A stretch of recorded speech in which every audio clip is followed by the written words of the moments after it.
Parrainage à la présidentielle. Nombreux sont les Sénégalais qui ignorent de quoi il s'agit, un système souvent utilisé pour une rationalisation des partis politiques en exigeant un certain nombre de signatures de la part des citoyens pour parrainer le candidat.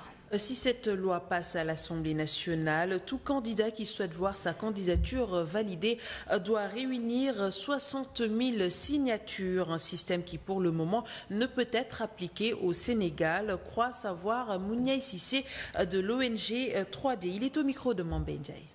Le parrainage, c'est quoi? C'est un moyen de rendre recevable la candidature d'un candidat à travers la signature par un certain nombre, soit d'élus locaux, d'élus nationaux ou de citoyens. Ici, on parle de parrainage citoyen pour le cas du Sénégal. Ce qui est à l'origine de ce tollé-là, c'est parce que jusqu'ici, un parti politique pouvait investir un candidat à l'élection présidentielle à partir de son récépissé. Donc, un récépissé suffisait pour investir un candidat à l'élection présidentielle. Aujourd'hui, ce n'est plus le cas.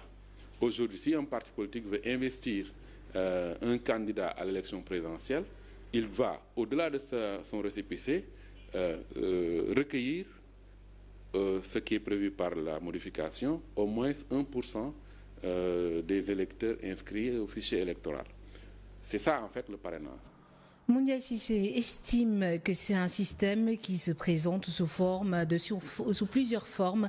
Outre le parrainage citoyen, on peut citer celui des élus, entre autres. C'est là le point de vue du patron de l'ONG 3D. Il considère que le parrainage s'avère prématuré pour la présidentielle de 2019. Les détails avec Mouniaï Cissé, il est toujours avec Mambé Ndiaye. Il y a le parrainage d'élus locaux et d'élus tout court.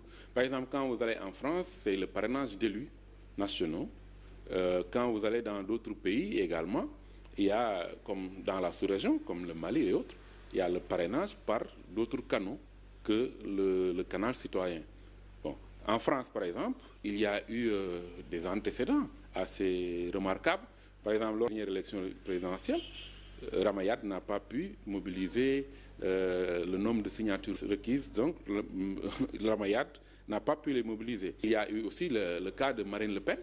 Donc, et il y a eu donc une volonté au niveau de la France avec la commission de Jospin pour réviser la Constitution et aller dans le cadre du parrainage citoyen. Mais ça n'a pas abouti jusqu'ici parce qu'il y a des problèmes techniques, c'est-à-dire la question et la problématique de la vérification des signatures.